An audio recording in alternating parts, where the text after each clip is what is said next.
എന്റെ മകളുടെ ഭാഗത്തും ശ്രദ്ധക്കുറവ് ഉണ്ടായിട്ടുണ്ടെന്നുള്ള യാതൊരു സംശയവുമില്ല. ഇപ്പോൾ കഴിഞ്ഞ കുറച്ച് മാസങ്ങൾക്ക് സാമ്പത്തിക ഘട്ടത്തിൽ അത് ഈ സംഭവം തന്നെയാണ് ബന്ധപ്പെട്ട് ഇത്തരത്തിൽ താൻ നടത്തുന്ന ഒരു സ്ഥാപനത്തിൽ ഇത്തരത്തിൽ ജീവനക്കാർ തട്ടിപ്പ് നടത്തിയെന്ന് സൂചിപ്പിക്കുന്നത് ഈ കുട്ടികളെ ഇതിന് മുമ്പ് 2-3 തവണ സാമ്പത്തിക വിഷയം ഉണ്ടായതാണ്. അപ്പൊ ആദ്യം ഞാൻ പറഞ്ഞിട്ട് 1-2 തവണ പോട്ടെ, ചിലപ്പോൾ സാമ്പത്തിക കുറവ്, കാരണം 10-15,000 രൂപ സാലറി ഉള്ള കുട്ടികളാണ്, ചെറിയ കുട്ടികളാണ്. അപ്പം ഞാൻ വെച്ച് പോട്ടെ. പക്ഷേ 3-4 തവണ ഞാൻ പറഞ്ഞിരുന്നതാണ് ഈ ക്രിമിനൽ ആക്ടിവിറ്റിയുള്ള കുട്ടികളെ വെക്കരുത്. അപ്പോഴേക്കും എൻ്റെ പിള്ളേരാണ് അച്ഛാ, എൻ്റെ പിള്ളേരാണ്, എൻ്റെ കൂടെ എല്ലാ പരിപാടിക്കും വരുന്നത്, ഭയങ്കര സപ്പോർട്ടാണ് എന്ന് പറഞ്ഞ് നിർത്തിയതാണ്. അതായത് എല്ലാം നിങ്ങൾ നോക്ക്, ഇതൊന്നും ഞാൻ എന്തെങ്കിലും പറയുന്നൊരു കള്ളം ഇന്നലെ പറഞ്ഞതല്ല, ഇന്ന് പറയുന്നത് നിങ്ങൾ കേട്ടു നോക്കൂ. ആരും പറഞ്ഞു പഠിപ്പിച്ചല്ല, ഇന്നലെ കുട്ടികൾ പറഞ്ഞു. ഞാനത് ആദ്യമേ പറയുന്നുണ്ട്, ഇതിനകത്ത് എൻ്റെ മകളുടെ ഭാഗത്തും ശ്രദ്ധക്കുറവ് ഉണ്ടായിട്ടുണ്ടെന്നുള്ള യാതൊരു സംശയവുമില്ല. അതുകൊണ്ട് ഞാൻ പറയുന്നത്, ഇനി ബിസിനസ് തുടങ്ങുന്നവർ രാവിലെ തൊട്ട് വൈകുന്നേരം വരെ സകല കണ്ണും അവിടെ വെച്ചിരുന്നോണം. എല്ലാ മൂക്കൻ കോർണറിൽ കണ്ണുകൾ പോയിരിക്കണം. ഇന്ന് വളരെ നമ്മൾ ഈ ഇന്നത്തെ കുട്ടികൾക്കൊരിതുണ്ട്, അവരുടെ വിചാരം ഈ ഓൺലൈനിലെല്ലാം കറക്റ്റ് ആയിക്കോളുന്നൊരു തോന്നലുണ്ട്. ആ ഓൺലൈൻ അവർ തയ്ച്ചു ഇല്ല. ട്രഡീഷണൽ രീതിയിൽ നിങ്ങളുടെ ലെഡ്ജർ ഓരോ ഇതിനും വൗച്ചർ വെച്ച് എല്ലാത്തിനും കണക്കുണ്ടായിരിക്കണം. ഇല്ലെങ്കിൽ ഇത്തരം തട്ടിപ്പുകൾ നടക്കും. കാരണം തട്ടിപ്പിന്റെ രീതികൾ മാറിക്കൊണ്ടിരിക്കുകയാണ്. ഇപ്പൊ മോൾ ഇന്നലെ രാത്രി ഒരു 50 മിനിറ്റ് വ്ളോഗ് ഇട്ടിട്ട് കാണണം. എനിക്ക് കാണാനുള്ള ടൈമില്ല, കാണാൻ പറ്റിയില്ല, കാരണം കിടന്ന് ഉറങ്ങണം മനുഷ്യൻ. നമുക്ക് വീഡിയോ തന്നെ ഇപ്പൊ തന്നെ ഭാര്യ എടുത്ത് ചോദിച്ചു, ഇങ്ങനെ ഒരു വീഡിയോ ഉണ്ട്, ഇടട്ടെ. ഞാൻ ഉണ്ട്. കാരണം ഇനി നമ്മളൊന്നും നോക്കേണ്ട കാര്യമില്ല. കാരണം നമ്മളെ എക്സ്പോസ് ചെയ്ത് നമ്മളെ ഇങ്ങനെ ഒരു കുഴപ്പക്കാരനാണെന്ന് പറഞ്ഞ് പച്ചയ്ക്ക് പറയുമ്പോൾ നമ്മുടെ ഭാഗത്തെ ന്യായം കാണിക്കാൻ എന്തൊക്കെ തെളിവുണ്ട് അത് മുഴുവൻ എടുത്തത്, വേറെ നിവൃത്തിയില്ലാത്തതുകൊണ്ട്. ഞാൻ പറഞ്ഞു, ഇതൊക്കെ അന്ന് ഞങ്ങളിവിടെ റെക്കോർഡ് ചെയ്ത ദിവസം ഞങ്ങൾക്ക് എടുത്തിട്ടുണ്ട്.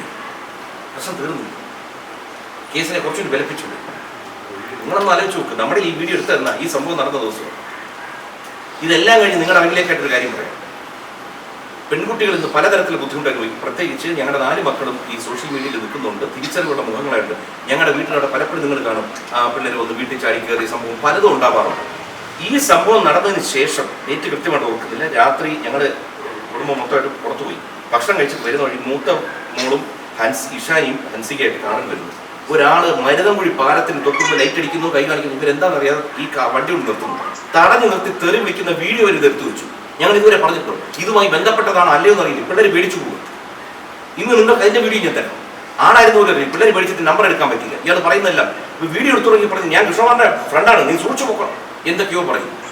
ഇവർ പേടിച്ചു പോകാതെ എന്ത് ചെയ്യാൻ പറ്റും? കാരണം ഇതുമായി ബന്ധപ്പെട്ട ആരെങ്കിലും അടിക്കാൻ വന്നതാണ്, ഒരു പിടിയും കിട്ടുന്നില്ല. ഇത്തരം കുറേ സംഭവം എൻ്റെ കൂടെ നടക്കും. ഇതുവരെ ഈ സംഭവം ഒന്നും ഞാൻ പറഞ്ഞിട്ടില്ല. പറയാനാണെങ്കിൽ കുറേ ഇതിന്റെ വീഡിയോ എവിഡൻസ് വരെ ഞാൻ തരാം. ഇയാൾ ആരെന്ന് പോലും ഞങ്ങൾക്ക് അറിയത്തില്ല. ഇവരോട്ട് ബന്ധമുണ്ടോ ബന്ധമില്ലയോ? നമ്മൾ സ്വാഭാവികം വിചാരിക്കുന്നത് ഈ കുട്ടികൾ എങ്ങനെ രാത്രി കിടന്നുറങ്ങും. നിങ്ങളൊന്ന് ആലോചിക്കുക. വീട്ടിന്റെ വെളിയിൽ ശബ്ദം കേട്ടാൽ ഉറങ്ങാൻ ബുദ്ധിമുട്ട് വരും.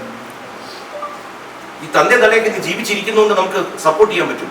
നിങ്ങൾ ആലോചിക്കണം, ഈ തന്റെ ആരടുത്ത് നമ്മൾ ചെന്ന് നമ്മുടെ പരാതി പറയും, വേദന പറയും. മനുഷ്യൻ പ്രഷറിലാണ് ഇവിടെ മരിച്ചു പോകുന്നത്. അറിയോ, ഭൂമിയിൽ ഏറ്റവും കൂടുതൽ ആൾക്കാർ മരിക്കുന്ന സ്ട്രെസ്സാണ്. സ്ട്രെസ് കൊണ്ടാണ്. മക്കൾ സുരക്ഷിതരല്ല എന്നൊരു ആശങ്കയുണ്ടോ ഈ ഘട്ടത്തിൽ? അങ്ങനെ എന്തെങ്കിലും നിങ്ങൾ ആലോചിച്ച് നോക്കൂ, ഇവര് ഷൂട്ടിങ്ങിന് മറ്റും പോകുന്നു. ഇപ്പൊ നമുക്ക് തോന്നുന്നു, ഇതുപോലെ ഒരാൾ വന്ന് മുഖത്ത് കുറച്ച് ആസിഡ് ഉപയോഗിച്ചാൽ ഏതെങ്കിലും ക്രിമിനൽ, നിങ്ങളൊന്ന് ആലോചിക്കുക. ഇത് എന്റെ മക്കൾക്ക് മാത്രമേ, നിങ്ങൾ ഇതിനകത്ത് നിങ്ങളൊക്കെ കൊച്ചു കുട്ടികൾ, എന്റെ മക്കളുടെ പ്രായം പോലും കാണുന്നില്ല. നിങ്ങളൊന്ന് ആലോചിച്ച് നോക്കി, നിങ്ങൾ റിപ്പോർട്ട് ചെയ്യുന്നില്ല, നിങ്ങളെ പറഞ്ഞ ഏതെങ്കിലും സംഭവം ഇഷ്ടപ്പെടാത്തൊരു വ്യക്തി നിങ്ങൾക്കെതിരെ അറ്റാക്ക് വന്ന് നിങ്ങൾ എന്ത് ചെയ്യും? നിങ്ങളുടെ മാതാപിതാക്കൾ എന്ത് ചെയ്യാൻ പറ്റും? ഒരു ചുക്കം ചെയ്യാൻ പറ്റില്ല. അവർക്ക് നിങ്ങളെ അത് കഴിഞ്ഞ് നിങ്ങൾ എന്തെങ്കിലും കൊണ്ട് ചികിത്സിക്കാനേ പറ്റും. ഇത് ഞാൻ പറഞ്ഞു വെച്ചാൽ, ഞാൻ ഒരു സർക്കാരിനെതിരെ ഒന്നുമല്ല സംസാരിക്കുന്നത്. ഈ സർക്കാരുകളെയൊക്കെ പറ്റി പറയുന്നതിന് മുമ്പ് പൊതുജനം ആലോചിക്കണം.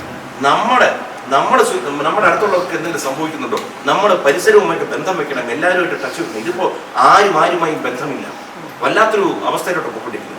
ഇതിനകത്തിരിക്കുന്ന പെൺകുട്ടികൾ എടുത്ത് ഞാൻ പറഞ്ഞുതരാം. നിങ്ങൾ വർക്ക് ചെയ്യുന്ന മേഖലകളിലൊക്കെ ഒറ്റ കാര്യം ചെയ്തിട്ട്, നിങ്ങൾ ഇപ്പൊ ഈ പറഞ്ഞല്ലോ, ഇവിടെ ഇരിക്കുന്ന പെൺകുട്ടികൾക്ക് പോലും സുരക്ഷയുടെ കാരണം ആരെന്നറിയോ? നമ്മൾ തന്നെയാണ്. ഇവിടെ വന്ന പെൺകുട്ടികളെ ഈ ആരോപണം ഉന്നയിക്കുമ്പോൾ എന്റെ ആവശ്യം എന്തായിരുന്നു? ഈ കുട്ടികൾക്ക് ഭക്ഷണം വരെ വാങ്ങിച്ചു കൊടുക്കാൻ കാര്യം. എന്റെ ഓഫീസിൽ വരുമ്പോൾ അവർ പ്രതികളോ എന്തോ ആയിക്കോട്ടെ, ഞാൻ എന്റെ സംരക്ഷണനാണ്. അതുകൊണ്ട് ആ കുട്ടികളുടെ ഒരു നോട്ടത്തിൽ പോലും ഒരു പ്രശ്നം വരുന്നത് എനിക്ക് ഉറപ്പുണ്ട്. ഈ കേസ് മുന്നോട്ട് പോകട്ടെ, ഈ കുട്ടികൾക്ക് സമ്മതിക്കേണ്ടി വരും. കാരണം അവർ മനസ്സിൽ തൊട്ടിൽ അവർ പൊള്ളിപ്പോവും. എന്റെ ഭാഗത്തുനിന്ന് ഒരൊറ്റ നീക്കം ഈ കുട്ടികൾക്കെതിരെ ഉണ്ടാകില്ല. ഇപ്പൊ തന്നെ ഈ പെൺകുട്ടികൾ പറയും, ഇവരുടെ സുരക്ഷ ഏതാണെന്ന് പറയോ? കൂടെ പഠിക്കുന്ന നിങ്ങൾ തന്നെ അല്ലെന്ന് പറയാൻ പറ്റുമോ? ഈ കുട്ടികൾക്ക് എന്തെങ്കിലും പറ്റി ആദ്യം ചോദിക്കുന്നത് നിങ്ങൾ തന്നെ. അതുകൊണ്ട് ഈ പെൺകുട്ടികൾ ഉന്നയിച്ച ആരോപണം മൊത്തം അവർക്കെതിരെ തിരിച്ച് പാമ്പായി വരും.